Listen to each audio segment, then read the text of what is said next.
नमस्कार दोस्तों, आज का वीडियो बहुत ही ज़्यादा इम्पोर्टेंट है। वो इसलिए क्योंकि जिसके बारे में हम लोग बात करने वाले हैं, इसके बारे में कोई प्रैक्टिकल जानकारी आपको ना तो यूट्यूब पर मिलेगी और ना ही गूगल पर मिलेगी। तो इस वीडियो को अगर आप देख रहे हैं तो लास्ट तक देखिएगा, क्योंकि ऐसी घटना परिघटना आपके साथ भी घट सकती है। तो दरअसल बात क्या है, वो बात ये है कि अगर मान लीजिए कोई कंपनी आपको डिविडेंड देती है, ठीक है, तो वो डिविडेंड आपका जाता कहाँ पर है? जो आपका बैंक अकाउंट लिंक होता है आपके ब्रोकर के साथ में, वहाँ पर वो पैसा जाता है। लेकिन ऐसी भी कंडीशन आ सकती है कि आपके उस अकाउंट में ना जाए। ऐसा कई लोग होंगे भी जिनका उस बैंक अकाउंट में नहीं गया होगा, उन्होंने क्लेम भी इवन नहीं किया होगा। तो मेरे पास में 17 मार्च को करीब सौरव दत्ता जी का मैसेज आता है, क्योंकि उनको आईटीसी की ओर से डिविडेंड दिया गया था और ये डिविडेंड उनको मिल जाना चाहिए था, 4 मार्च को मिल जाना चाहिए था। उन्होंने ये स्क्रीनशॉट अपना भेजा था, वहाँ से मैंने इसको क्रॉप किया हुआ है, जो कि उनकी कोई पर्सनल डिटेल यहाँ पर ना आने पाए।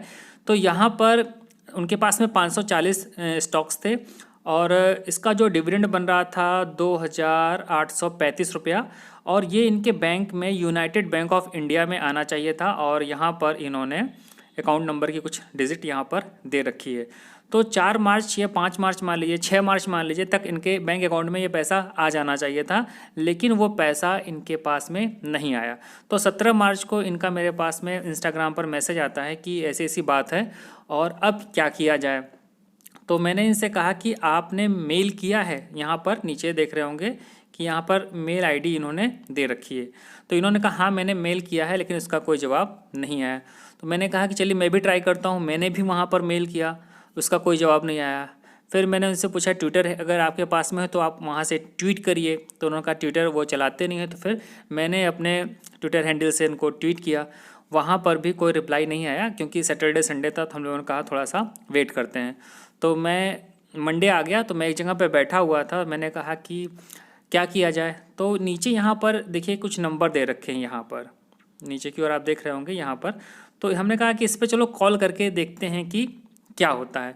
तो उससे पहले, कॉल करने से पहले मैं आपको बताता हूँ, तो मैंने काफ़ी सर्च किया, गूगल पे मैं गया, वहाँ पर मुझे ये ज़ीरोधा का कुछ मिला। तो यहाँ पर इन्होंने बेसिकली ये बता रखा है कि अगर आपका डिविडेंड नहीं जाता है तो आप बीएससी इंडिया की वेबसाइट पर जाइए या एनएससी इंडिया के वेबसाइट पर जाइए, और वहाँ पर जो ये कॉर्पोरेट एक्शन का होता है वहाँ से रजिस्ट्रार का नंबर आपको मिल जाएगा, आप उनसे बात करिए।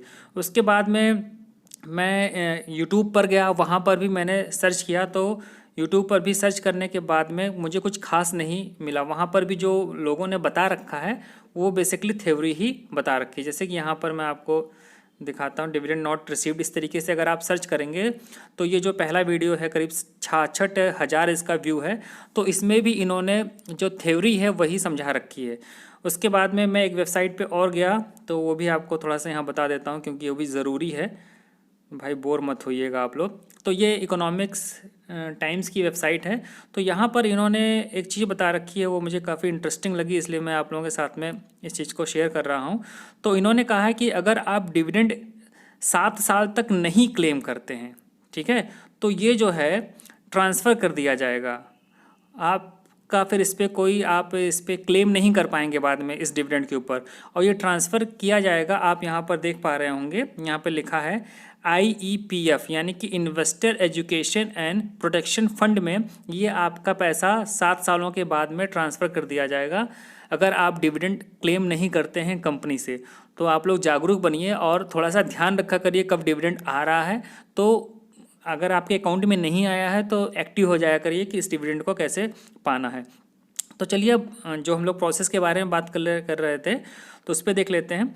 तो भाई वहाँ पर हम लोगों ने क्या किया कि हमने कॉल किया, कॉल करने के बाद में एक रिंग गई थी और वहाँ से कॉल पिक हो गया। तो वहाँ से किसी मैडम ने कॉल उठाया और उन्होंने बताया कि आपका क्या दिक्कत है। तो मैंने बोला कि भाई डिविडेंड नहीं आया है। तो उन्होंने कहा कि आप अपना डीमैट अकाउंट नंबर दीजिए।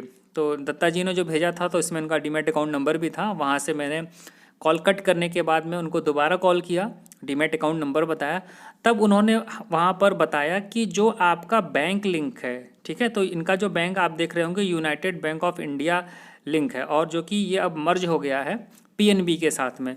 तो करें उस डिटेल की वजह से वो डिफ़ॉल्ट हो गया है।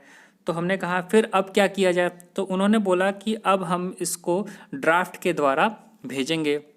हमने कहा ठीक है। और इवन ये भी उन्होंने बोला कि ड्राफ्ट हम भेज चुके हैं, उसको मतलब समय लगेगा पहुंचने में। तो दत्ता जी को भाई मैंने बताया कि ऐसी ऐसी बात है, एक बार आप भी कर लो बात वहाँ पर। उन्होंने भी बात किया और सेम चीज़ उनको भी बताया। तो अभी कुछ दिनों पहले फिर मैंने उनको मैसेज किया और पूछा कि भाई ड्राफ्ट आया कि नहीं। उन्होंने कहा नहीं, अभी तो 1.5 महीना ही हुआ है और उन लोगों ने बोला है कि 3 महीने में आएगा। तो हमने कहा चलिए वेट करते हैं, हमारे हाथ में कुछ नहीं है। तो मैंने ये भी बोला कि अगर आपका जो बैंक डिटेल है वो अपडेट नहीं है ज़ीरोधा के साथ में, तो उसको अपडेट कर लीजिए। उन्होंने कहा अपडेट है या नहीं है ये तो मुझे नहीं मालूम है, लेकिन और कंपनियों के डिविडेंड आते हैं। तो हमने कहा आप देख लीजिए, एक बार अपडेट कर लीजिए तो ज़्यादा सही है। तो उन्होंने शायद अपडेट वगैरह किया होगा। उसके बाद में अभी परसों, यानी कि मैं आपको अब वहाँ पर ले चलता हूँ इंस्टाग्राम पर, फिर इन्होंने करीब 23 मई को बताया कि जो आईटीसी वाला जो डिविडेंड था, जो रिमेनिंग अमाउंट था जिसका कि ड्राफ्ट उनको भेजना था, वो पैसा इनके अकाउंट में आ गया है। तो ऐसा क्यों हुआ और ड्राफ्ट का क्या हुआ, इसके बारे में तो जब मालूम चलेगा, अगर कभी हम लोग इस तरीके से क्वेरी करते हैं तो बता पाएंगे। तो फिलहाल इनका जो डिविडेंड रिमेनिंग अमाउंट था जिसका कि कंपनी ड्राफ्ट भेज रही थी, वो पैसा ट्रांसफ़र होकर के इनके बैंक अकाउंट में चला आया है। तो दोस्तों कहने का मतलब ये है कि अगर आपका भी इस तरीके की कोई प्रॉब्लम होती है, आपका भी डिविडेंड आपके बैंक अकाउंट में नहीं आता है किसी कारणवश, तो कम से कम जो भी कंपनी है उसको कॉल करके आप पता तो करिए कि किस कारण से आपका पैसा नहीं आया है।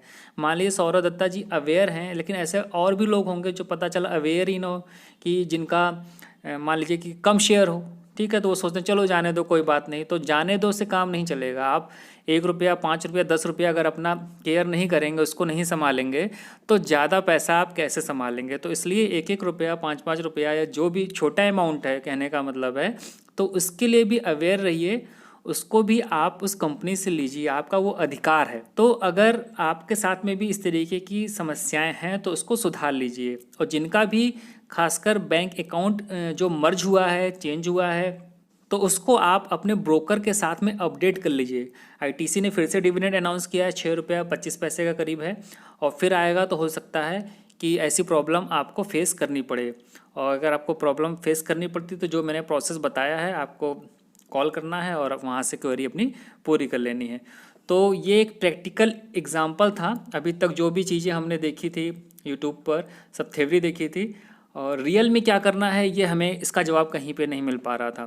तो ये रियल घटना है। तो अगर आप लोगों को वीडियो अच्छा लगा हो तो वीडियो को लाइक कर दीजिएगा, चैनल को सब्सक्राइब कर लीजिएगा।